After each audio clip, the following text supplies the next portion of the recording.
तर मित्रांनो, आज आपण स्पेशल ठिकाणी जाणार आहोत. ताईच्या गावापासून जवळच आहे तीर्थक्षेत्र आणि आपण प्रवासाला सुरुवात करूया. बाईकने आणि रिक्षाने असे मिळून आम्ही 5 जण जातोय. तर पुढे व्हिडिओ शेवटपर्यंत बघा आणि चॅनलवर लाईक, शेअर आणि सबस्क्राईब करा. त्यांना कानपूर आहे.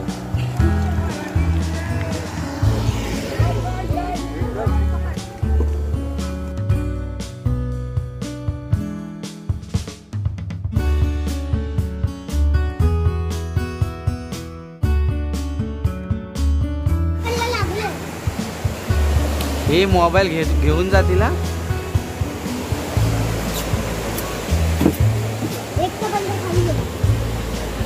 चल,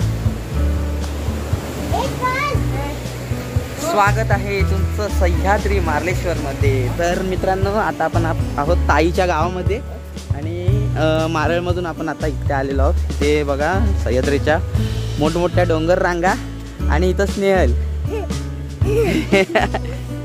काढ व्हिडिओ.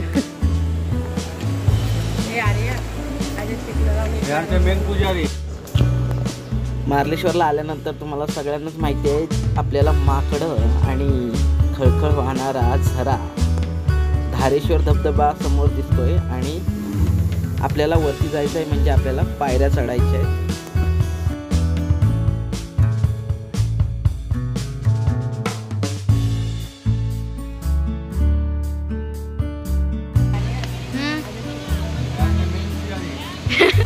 मामा आबा व्ह्यू बघ काय भारी आहे. तिथल्या पायऱ्यांचं वैशिष्ट्य म्हणजे पायऱ्या बऱ्याच आहेत, पण चढताना दम लागत नाही.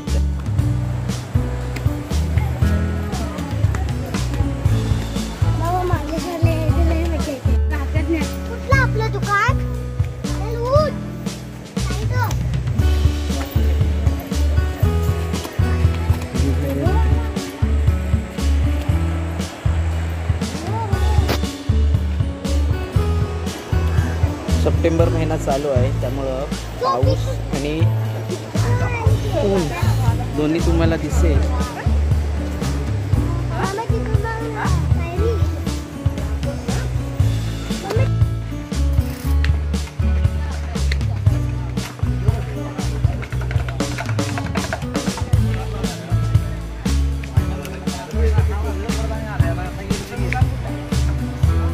आमचं दुकान वरती आहे.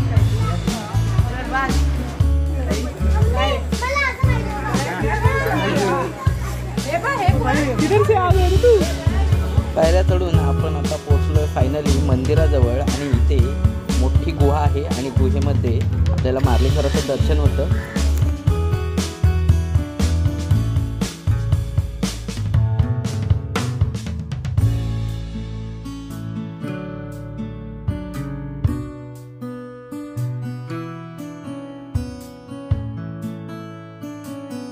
मार्लेश्वर देवस्थानाचं मुख्य आकर्षण म्हणजे धारेश्वर धबधबा. सह्याद्रीच्या डोंगरकुशीतून हा धबधबा ओसंडून वाहत असतो. बरेचसे भाविक श्रावण महिन्यात, त्याचबरोबर मकर संक्रांतीला जेव्हा मार्लेश्वर यात्रा असते तेव्हा भेट देतात.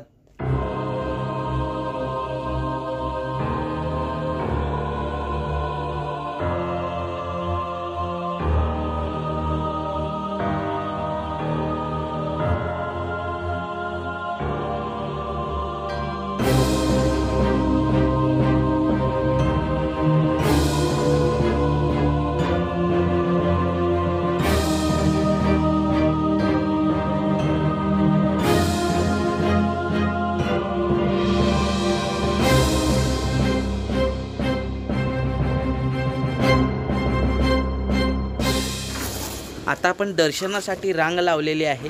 दर्शनाची रांग पाहून तुम्हाला समजलं असेल की बरेच भाविक आपल्याला मार्लेश्वरला आलेले दिसत आहेत.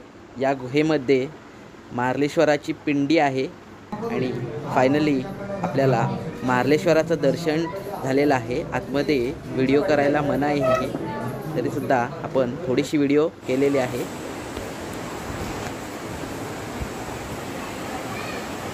मार्लेश्वर दर्शन झाल्याच्या नंतर देवरुखला परत येताना वाटेत अंगवलीमध्ये नवीन मार्लेश्वर मंदिर दिसतं आणि इथे सुद्धा तुम्ही जरूर जा. आता आपण आतमध्ये जाऊया. अतिशय सुंदर आणि सुरेख मंदिर रस्त्याच्या बाजूलाच आपल्याला दिसतं. ज्या भाविकांना मार्लेश्वरला जाणं शक्य नाही त्या भाविकांनी इथे जाऊन दर्शन जरूर घ्या.